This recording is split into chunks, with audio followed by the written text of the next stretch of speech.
민수기 9장 1절에서 14절 말씀.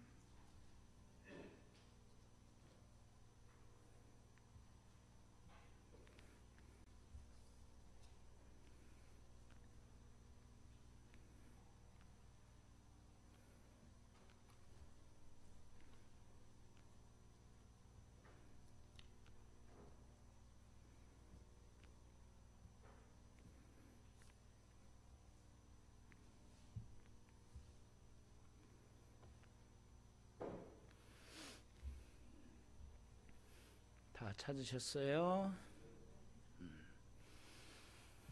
다 찾으셨으면 우리 함께 읽으시겠습니다.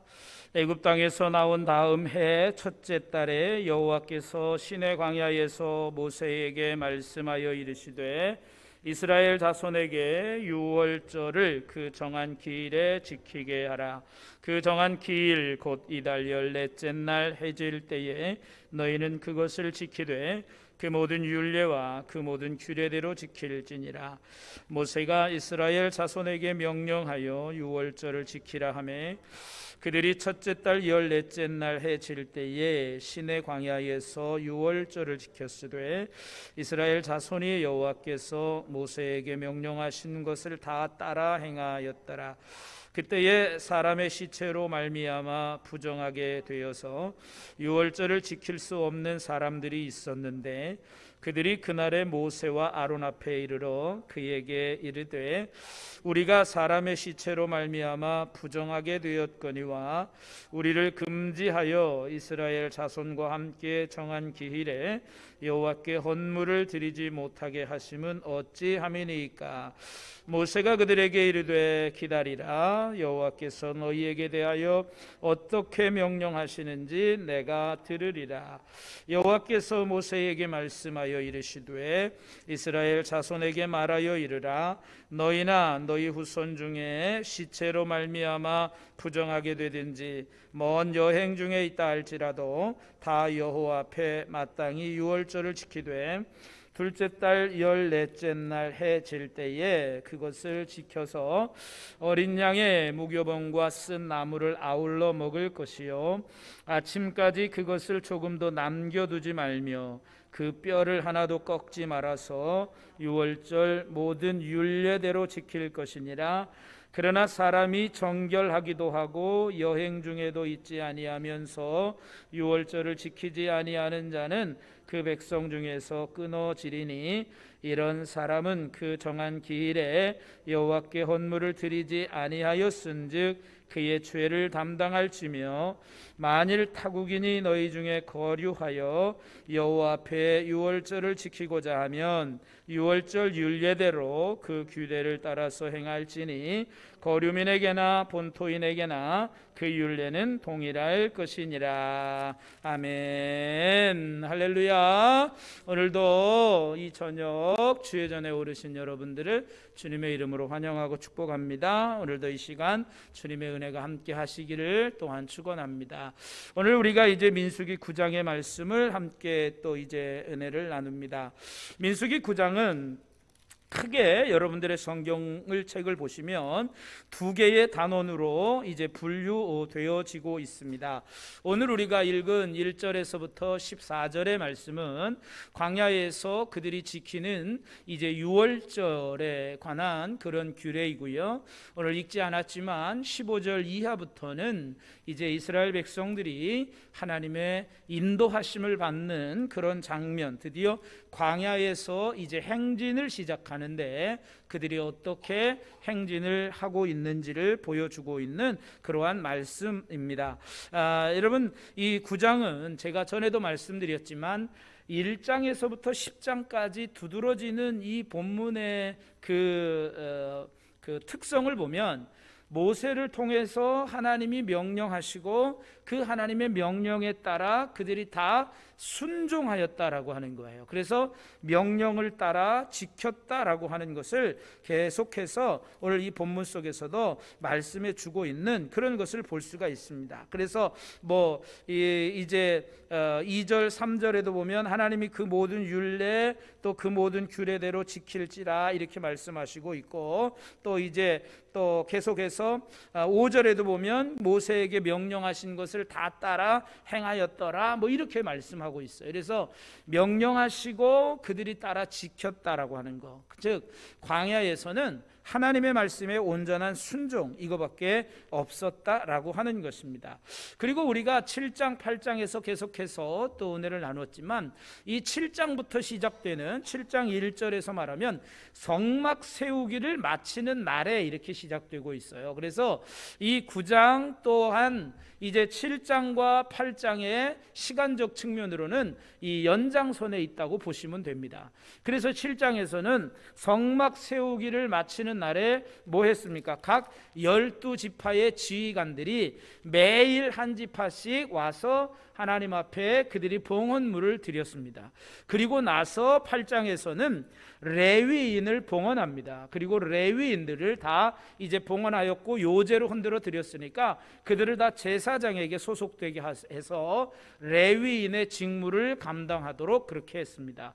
그리고 나서 이제 광야에서 행해지는 역사적으로는 이제 두 번째 유월절이 되는 것이고, 광야에서는 이제 첫 번째 유월절이 되는 것입니다. 이제 역사적으로 첫 번째 유월절은 그들이 애굽에서 나오는 날, 탈출하는 날, 그것이 이제 역사적 첫 번째 이제 유월절이 되는 거고, 오늘 이 광야에서 지키는 이 9장에서 그들이 지키는 이 유월절은 이제 두 번째 유월절이 되는 거예요. 그리고 광야에서 그들이 지키는 첫 번째 유월절 절기가 되는 것입니다.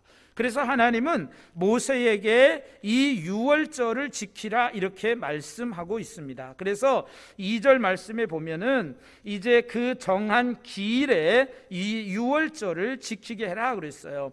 애굽 땅에서 나온 다음에 첫째 달에 여호와께서 시내산에서 시내 광야에서 모세에게 말씀하셨는데, 그 정한 기일에 유월절을 지켜라. 그 해가 언제냐? 3절 그 정한 기일 곧 이달 14째 날 해질 때에 너희는 그것을 지켜라 이렇게 말씀합니다. 그래서 이 광야에서 행하여지는 첫 번째 유월절 절기를 지키라고 이렇게 말씀하고 있습니다. 그런데 이 유월절 절기는 지금 시간적으로 사실은 얼마 되지 않은 그 준비 기간이 사실 얼마 되지 않아요. 왜냐하면 이 성막 세우기를 마치는 날부터 시작해서 이제 이 12일 동안 12지파들이 제물을 드렸잖아요. 그래서 이 유월절을 지키는데 변수가 하나 생겼습니다. 13절에 보면 이 유월절을 지키지 않는 사람들은 다 끊어질 거라 말씀하셨어요. 다 끊어질 것이다. 백성 중에서 끊어질 거다 이렇게 말씀했어요. 그러니까 반드시 마땅히 이 유월절은 지켜야 됩니다. 그런데 변수가 하나 생깁니다. 그 변수가 뭐냐면 6절 7절 말씀에 보면 우리가 지금 그때에 사람의 시체로 말미암아 부정하게 되어서 유월절을 지킬 수 없는 사람들이 있었다는 거예요. 그런데 이 유월절을 지키기 위해서는 사람으로 인하여, 사람의 시체로 인하여 생긴 부정을 미처 처리할 수 있는 시간적 여유가 없잖아요. 그들이 정결 의식을 가질 수 있는 그 시기는 이 부정을 처리하기 위해서는 최소한 7일이라고 하는 기간이 필요한 거예요. 그러니까 지금 첫째 날 이제 성막이 완성되어지고 거기에 하나님이 임하시고, 그리고 나서 계속 지금 이스라엘 백성들은 성막에 하나님이 임하신 걸 보면서 계속 이제 하나님께 봉헌하고 이제 번제를 드리고 계속해서 바쁜 와중이었던 거죠. 그리고 이제 이제 유월절이 시간적으로 이제 바로 코앞에 다가온 거예요. 그런데 시체로 인하여 부정하게 된 자들, 이게 대표적인 예이겠지만 시체로 인하여 부정한 자들만 있는 것이 아니라 또 다른 그러한 어떤 경우도 있었을 것이라는 거죠. 그런데 그러다 보니까 이제 모세에게 묻는 거예요. 그러면 지금 이 시체로 인하여 부정하게 된 사람들은 어떻게 합니까? 최소 그들이 정결하게 할 수 있는 그런 정결 기간 7일도 모자라는데 그럼 그들은 어떻게 합니까? 유월절 절기를 지키지 못하면 그럼 그들은 어떻게 해야 됩니까? 라고 이제 묻는 거죠. 그랬더니 하나님께서는 모세에게 또 다른 이제 하나의 그러한 그 대답을 주십니다. 대안을 제시해 주고 있는데, 그러면 그들이 드리지 못하면 그들은 둘째 달 14째 날에 이 유월절을 지키도록 해라, 이렇게 말씀하고 있습니다. 하나님은 참 유연하신 분이에요.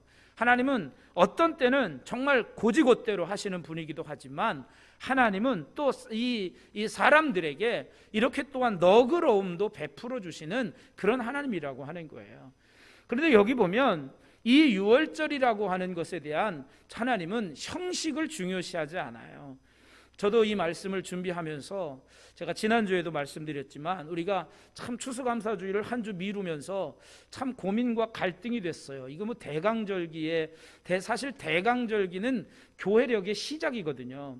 그래서 이제 우리가 달력은 새해 1월 1일부터 시작되지만 교회력은 1월 1일로 12월 대강절 예수님의 그 성탄절을 앞둔 4주부터 교회력의 시작이에요. 근데 이게 교회력의 시작에 우리가 추수감사주를 한 번도 이렇게 해본 적이 없어서 참 고민했는데, 저도 이 말씀을 준비하면서 조금 답을 얻고 좀 위로를 얻었습니다. 하나님은 어떤 형식에 매이는 것이 아니라 그 진정한 의미를 깨닫게 하시는 것이구나 라고 하는 것을 알게 되었습니다. 오늘도 여러분 보십시오. 이제 이 모세가, 하나님께서 모세에게 이제 제안했던 답을 주셨던 대안은 뭐냐면, 시체로 인하여 부정한 자들이 있거나 혹은 여행 중에 있거나 또 이런 모든 사람들은 함께 하지 못하면 그럼 둘째 달 14째 날에 해라, 이렇게 말씀합니다. 그러면서 하나님께서 말씀하시는 건 이 유월절의 진정한 의미라고 하는 거예요. 여러분, 유월절의 의미가 뭐예요? 유월절이 어떤 날이에요? 유월절이 어떤 날입니까? 출애굽한 날이에요. 출애굽이라는 게 결국 뭐예요? 이스라엘 백성이 애굽으로부터 나오면서 그들이 구원받은 날인 거예요. 노예로부터 해방된 날이 바로 출애굽이에요. 그러니까 이 유월절은 구원의 날인 거예요. 그러면서 그들이 항상 지켜야 할 것이 바로 이 유월절인데, 이 유월절은 또한 어떤 날입니까? 감사의 날이라는 거예요. 그렇기 때문에 이 감사에는 단 한 명도 예외가 있을 수 없다는 거예요. 감사하는 일에는 단 한 명도 예외가 있을 수 없다. 그래서 그들은 지금 못한다 그러면 한 달 뒤에 그들이 이 유월절을 지켜라. 그리고 이 유월절을 지키는 의미가 뭡니까? 하나님의 은혜에 대한 감사인 거예요. 여러분, 구약의 절기들을 보면 다 뭐하고 연관이 되어 있을까요? 감사하고 연관이 되어 있습니다. 그래서 여러분, 초실절이라는 거, 우리가 맥추감사주일로 지키는 그러한 초실절이라는 것도 마찬가지예요. 하나님께서 우리에게 처음 열매를 주셔서 또 이제 그것에 대한 은혜에 대한 감사의 절기로 지키는 거예요. 초막절을 지키는 것도 마찬가지입니다. 초막절이라는 게 뭐예요? 이스라엘 백성들이 광야 생활을 하고 이제 그들이 가나안에 정착해서 이제 드디어 수확을 거두고 그 광야 때의 생활을 생각하면서 일주일 동안 밖에 나가서 초막을 짓고 거기서 이제 생활을 하면서 하나님이 우리를 지켜주셨다라고 하는 광야 생활 속에서도 이렇게 지켜주셨고, 가나안의 정착기에도 우리를 이렇게 지켜주셔서 우리가 또한 이렇게 또 귀한 수확을 얻을 수 있도록 은혜 주신 하나님께 감사합니다. 이 초막절이라는 거 결국 또한 수장절이잖아요. 그래서 곡식을 수확하고 저장하는 절기. 그러니까 유월절에 이 모든 유월절뿐만이 아니라 이스라엘 백성들에게 지키라고 명령하신 그 모든 절기는 감사가 공통분모다. 하나님께서는 이 유월절 절기를 지키라는 것도 바로 그게 다른 것이 아니라 하나님의 은혜에 대한 감사, 또 하나님의 은혜에 대한 고백, 이러한 것들을 가지고 살아라라고 하는 거예요. 광야 생활 속에서도 그들이 절대로 잊지 말아야 할 것은 하나님의 은혜라고 하는 거예요. 그들이 애굽에서 나올 수 있는 것은 그들의 힘도 아니고 그들의 능력도 아니었습니다. 오직 하나님의 은혜였습니다. 하나님이 그들을 나오도록 인도해 주셨습니다.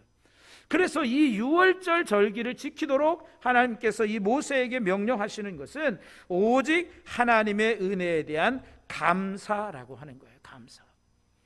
그래서 그들에게 하나님은 유연하시게 한 달 뒤에 너희들은 그럼 또 다시 똑같이 너희들이 무교병과 쓴 나무를 먹고, 그리고 12절에 보면 뼈를 꺾지 않은 그 양을, 어린 양을 먹되 뼈를 꺾지 않은 그러한 것으로 해서 유월절 절기를 지켜라, 이렇게 이야기합니다. 여러분, 쓴 나물, 고통 뭐 다 이런 것 생각하죠. 무교병도 마찬가지예요. 누룩을 넣지 않은 빵, 그런 빵입니다. 자, 그러면서 이제 그들은 뼈를 꺾지 않는 그런 이제 어린 양을 먹어야 합니다. 자, 여기서 뼈를 꺾지 않았다는 것도 이게 다 예수님의 죽으심과 다 연관된 거예요. 예수님은 유월절 어린 양으로 돌아가셨어요. 그래서 유월절기, 이 유월절이 시작될 때 예수님은 바로 돌아가셨잖아요. 유월절 어린 양으로. 예수님은 십자가에서 달려 죽으실 때에 양편 강도들은 그의 무릎을 꺾었습니다. 그러나 예수님은 무릎을 꺾지 않았습니다. 뼈가 상하지 않았습니다. 자, 이 말씀이 결국은 요한복음 19장에 가서 예수님의 죽음과 연결되는 거예요. 자, 그렇다면 그들이 생각할 수 있는 건 뭘까요?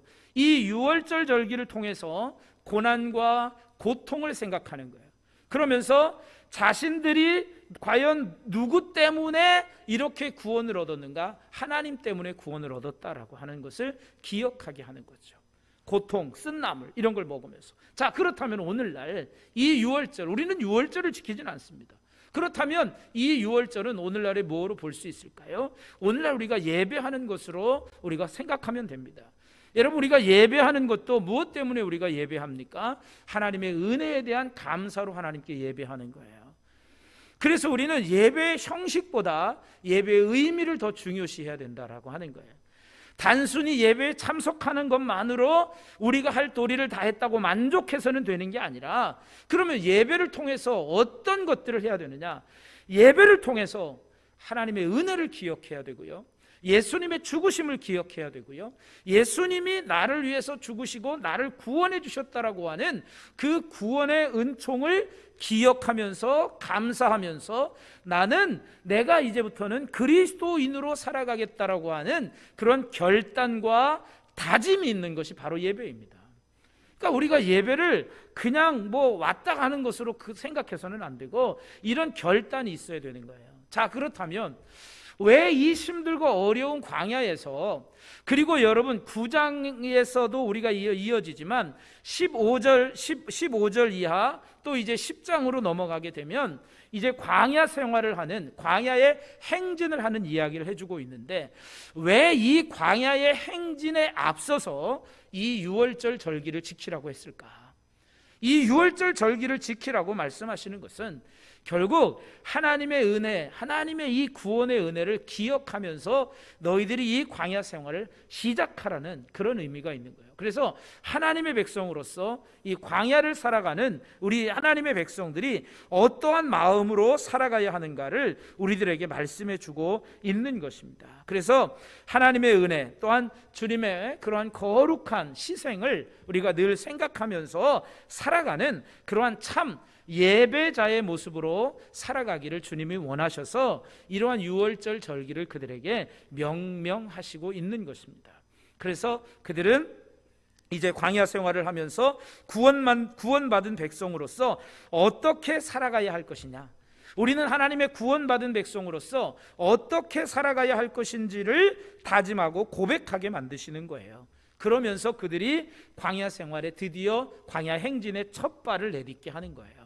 그래서 우리는 하나님의 백성이구나, 하나님이 우리를 구원하셨구나, 그래서 그들이 이제 광야 생활의 첫 발을 내디디는데 15절 이하에 드디어 15절에도 보면 성막을 세운 날에 이렇게 말씀하고 있어요. 성막을 세운 날, 다 이제 연결되는, 다 이제 그 달인 거예요. 그 달. 그러면서 이제 광야 생활이 그들이 시작하는데, 광야 생활을 어떻게 시작하느냐, 하나님의 명령에 순종하는 삶을 살아가도록 하나님이 말씀하고 있습니다. 그래서 그들에게 우리가 잘 아는 것처럼 낮에는 구름, 밤에는 불기둥 모양 같은 것이 그들 가운데 있습니다. 여러분, 구름은 하나님의 임재를 상징합니다. 그래서 성막 세우기를 마치는 날 이 성막 위에 하나님의 구름이 임했어요. 15절에 보시면 성막 위에 구름이 성막의 증거의 장막을 덮었고, 저녁이 되면 성막 위에 불 모양 같은 것이 나타나서 아침까지 이르렀다, 이렇게 말씀합니다.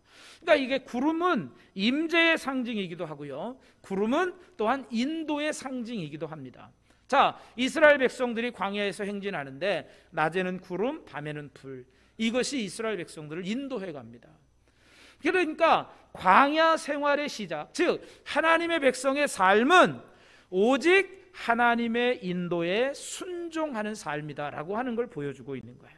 그게 그리스도인의 삶이라는 거예요. 우리는 광야 같은 세상을 살아갑니다. 이 광야 같은 세상 속에서 우리 그리스도인들은 어떻게 살아야 하느냐? 하나님의 명령을 따라 순종해야 된다는 것입니다. 그래서 이 구름 기둥, 불 기둥이 우리에게 보여주는 건 오직 하나님의 말씀에 대한 순종입니다. 자, 그들은 구름을 따라갑니다. 구름이 일어나면, 구름이 이제 움직이기 시작하면 그들은 다 장막을 걷습니다. 그리고 이제 그들은 일사불란하게 움직입니다. 그리고 가다가 구름이 멈추면 그들은 거기에 하루고 이틀이고 한 달이고, 구름이 움직이지 않으면 그들은 그곳에 그냥 머무릅니다. 철저한 하나님의 인도하심을 따라가는 겁니다. 여러분, 이스라엘 백성들은 사실 얼마나 마음이 급하겠습니까?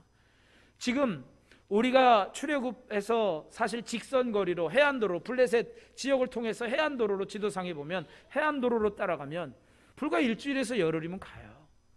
그런데 지금 그것도 아니고 지금 뺑뺑 돌아서 시내산 광야 뺑뺑 도니까 여러분, 이스라엘 백성들의 마음이 급하지 않겠습니까? 아니, 사실 이거 얼마 되지도 않는 거리인데 왜 우리가 이렇게 뺑뺑 돌아야지? 그리고 아마 조급한 마음에 자기들이 마음대로 가고 싶은 마음도 있었을 거예요. 그러나 그들은 철저하게 구름이 운행하면 가고 구름이 멈추면 안 갔어요. 자, 이 이스라엘 백성들이 광야 생활을 통해서도 배우는 것은 철저한 하나님의 순종을 배우고 있는 것입니다. 오늘 우리의 신앙도 마찬가지입니다. 철저하게 하나님의 인도하심, 하나님의 이끄심을 따라 살아가는 것, 이것이 그리스도인의 삶의 모습이다라고 하는 것입니다. 철저하게 그들은 하나님의 인도하심을 따랐어요. 절대로 조급한 마음으로 성급하게 하지 않았습니다. 하루건 이틀이건, 여러분, 그들이 정말 그냥 쉬고 있을 때, 왜 구름이 안 가지? 빨리 가고 싶은데, 빨리 정말 젖과 꿀이 흐르는 가나안에 가고 싶은데 왜 안 가시는 거야? 자, 갑시다. 일어나서 갑시다. 여기서 우리가 지금 머무를 시간이 없습니다. 여러분, 그런 마음을 가질 수도 있겠죠. 그러나 그들은 철저하게 하나님의 인도하심과 하나님의 이끄심을 따라 살아갔다는 거죠. 머물면서 그들은 그렇다라고 해서 여기가 좋사오니 뭐 하면서 거기에 그냥 뭐 장막을 치고 살지는 않았어요. 언제든 구름이 움직이면 뒤도 돌아보지 않고 움직일 준비가 되어 있어요. 항상 준비하고 있어요. 여러분, 성도들도 마찬가지예요. 성도들도 언제든 하나님이 말씀하시면, 하나님이 뭐라고 내게 말씀하시든지 순종할 수 있는 준비가 되어져 있어야 돼요. 순종의 준비가 되어져 있는 게 우리 성도들의 모습이에요. 이스라엘 백성들의 광야 생활을 보면서 우리에게 말씀하시는 것은 다름이 아닌 순종의 삶을 배우도록 하시고 있는 거예요. 철저하게 우리 성도들은 하나님의 이끄심과 성령의 인도하심을 따라 살아가는 거예요. 예를 우리가 오늘까지 새벽에 사도행전을 읽었는데, 사도행전의 바울의 그 전도의 역사도 보면 철저하게 성령의 이끄심입니다. 성령의 인도하심입니다. 특별히 그가 이제 유럽으로 가고자 했을 때 마게도냐에서 이제 손짓해서 이제 이 마게도냐 사람들이 그를 부르잖아요. 그래서 그 환상 중에 보고 그리로 가잖아요. 성령에 이끌려 가서 또한 열매 맺잖아요. 그래서 성령에 이끌려 갑니다. 예루살렘으로 가는 것도 분명 잡힐 줄 압니다. 많은 사람들이 당신 예루살렘으로 가면 이제 당신은 결박당하고 고난을 당할 텐데 가지 마십시오. 그러나 바울은 주님이 어떻게 하시든지 나는 간다.